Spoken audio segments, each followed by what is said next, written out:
welcome to another episode of Raven Television. My name is Chris Doyle, and today we're joined by our co-host, who came down all the way from the North Pole. Ho ho ho, I'm Santa Claus. And next up we have the internationals.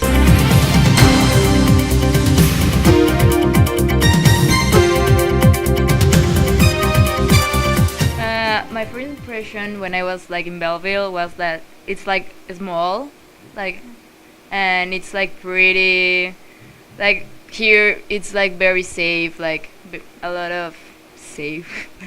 Yeah, I also think that it's kind of small, and yeah, but I like it. It's colorful, the nature is nice, and the people is really nice here too. Yeah, it was really warm, and now it's really cold compared to Mexico. Yeah. Really Yeah. cold. You notice very quickly that it's changing the seasons here. Well, the first day of here was very stressed for me because I'm used to a little school. So here it's really big, and I was very lost in all the school, but it was cool. Yeah. Yeah, I like it. First the school was kind of big, and I get lost and everything, but it's nice. I like the colors and everything. And the people. Yeah, and the people. Yeah. Yeah. Well, my school is pretty the same, but I am in the IB program, so the program, the way that we study is the same, but the classes, the time and everything, yeah, it's different. Yeah. Yes, I went to Kingston, Toronto, a place that it's called New Market. Yep, and I guess that's it. Well, I was in Toronto because I went to watch a baseball game. Yeah, and it was nice. It was different. Well, I guess it's similar, but here they only do 25, and we celebrate 24 and 25 in Mexico. So 24 we eat we eat dinner with all the family, and then 25 we open the presents and we eat the things that the leftovers of the 24. Yeah. Yeah, it's the same. Also, we have the tree and the presents and everything. We don't have the snow, of course, but yeah, that's nice here. And we also have this thing that's the magic face marbles. Oh. The three kings, magic kings. That's also Santa Claus thing, but Mexican. Yeah. This is January. Yeah. That's it. Feliz Navidad. That That means Merry Christmas. Yeah. I arrived at 27th August. I like the city. It's the smallest than my home country city, but it's really nice. It's beautiful and had a lot of nature, and this is something that is not usual in my city. It's almost insane how they changed so much. When I arrived, some weeks reached almost 30 degrees, and now it's -10, -8. So it's kind of weird for me. I made a lot of friends in the first week. That was really good for me. I didn't feel alone in the beginning, so it was really nice and easy to do friends. Okay, so in Brazil it's huge. Maybe it's the famous sport in Brazil. Here it's not so common. I noticed hockey and football are so huge here, but it's always really nice to play soccer everywhere and know that a lot of people know about the existence of the sport. It's kind of similar. On the 24th of December, we have a huge dinner with all my family, and on 25, the girl said, we have the gifts, and we open all the gifts and spend all the day with our family, and it's basically this. It's almost the same.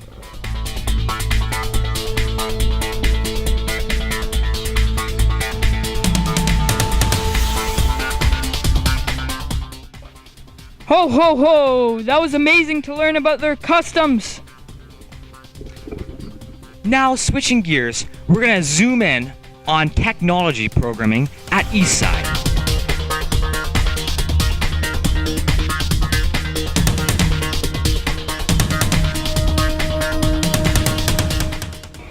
So the class we're teaching right now is the integrated technology class for grade 9s.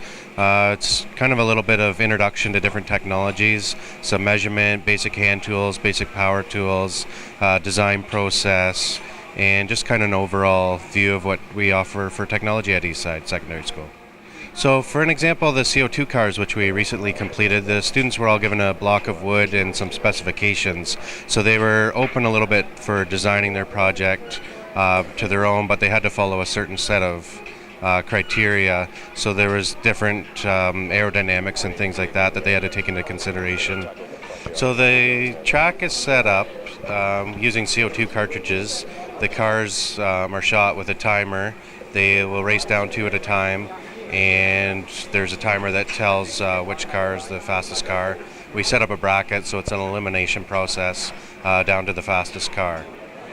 There seemed to be some rivalries between some of the students, so it was a pretty good talk up to race day, and we had students able to race down to find the overall winner, and then at the end some of the other students got to race against their friends, and it was quite enjoyable for all the students involved, I believe.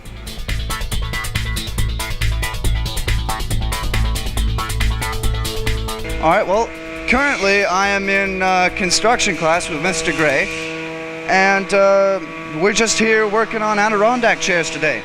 We work with jointer, planer, a whole bunch of saws, sanders, just sandpaper. Okay, well, when you start off sanding a piece of wood, you gotta have 80 grit first, and that's the red stuff. Then you go up the grit. Basically, it's like the higher the number, the less wood it takes off. So, in the future, I would very much like to do this if I'm given the chance. I'm in woodworking right now, and right now we're building Adirondack chairs. But before we build birdhouses, you gotta make sure when you gotta clamp things down when you're drilling. You have to make sure you get your hands out of the way, and you have to not be distracted by other people when you're cutting your wood. In Gray's wood shop and construction classes, we've made picture frames, boxes. Right now we're working on chairs, and I'm also working on candles, like holders. We use the bandsaw. We needed to do a lot of sanding for the rough work. When you use sandpaper, you need to go from roughest to lightest, so you get all the scratches and the lumps and the dents and nicks out of the wood. You have to have your hair tied up or you'll get caught in the machines. Loose clothing have to be pulled up or back. Jewelry is a no-go. Safety glasses or some type of eye protection. Proper shoes is also a need to be in the wood shop.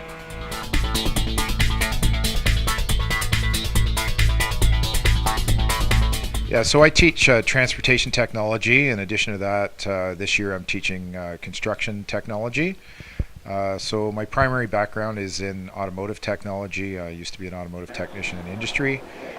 So in our classroom, we book in vehicles for tires, oil changes, brakes, all kinds of other types of repairs. Not limited to automotive. Sometimes we bring in motorcycles and boats and all kinds of other equipment to work on. Students get a really good hands-on experience there. Also in construction class that I'm teaching this semester, we primarily use wood as a medium to work with, and we're learning how to shape it, use the applicable fasteners and all the tools associated with squaring stock and building projects.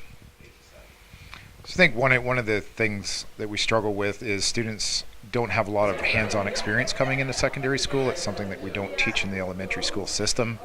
I think the way students play is a little bit different than it used to be, where we're not building forts out in the woods as much as we used to. We're into video gaming, that type of thing. The skills that are needed in industry are skills that we teach here at Eastside Secondary School, and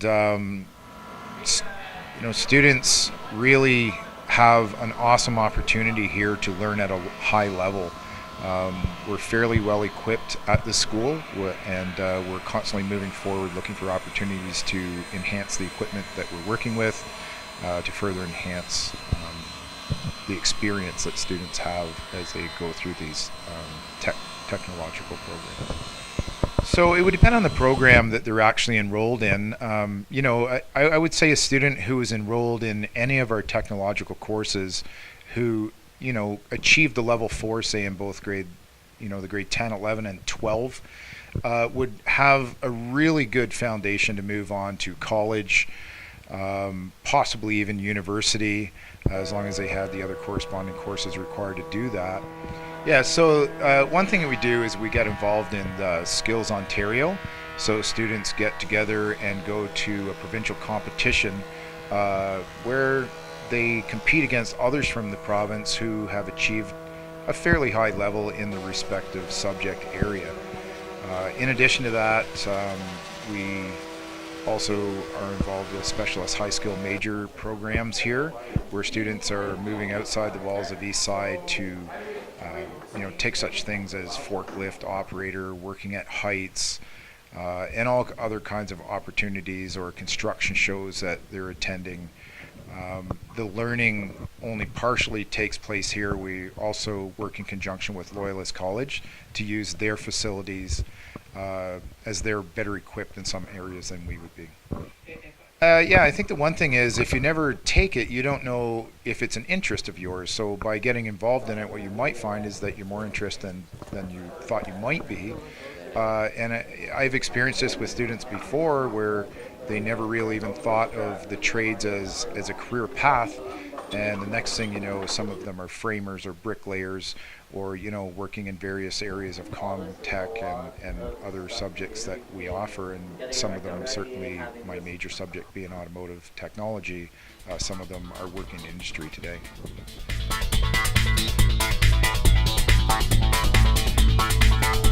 Ho ho! That was really great. Well, guys, I hope you enjoyed the show. Now, Santa, I think it's about time you head back onto the North Pole. My name is Chris Doyle. And I'm Santa Claus. Ho ho ho!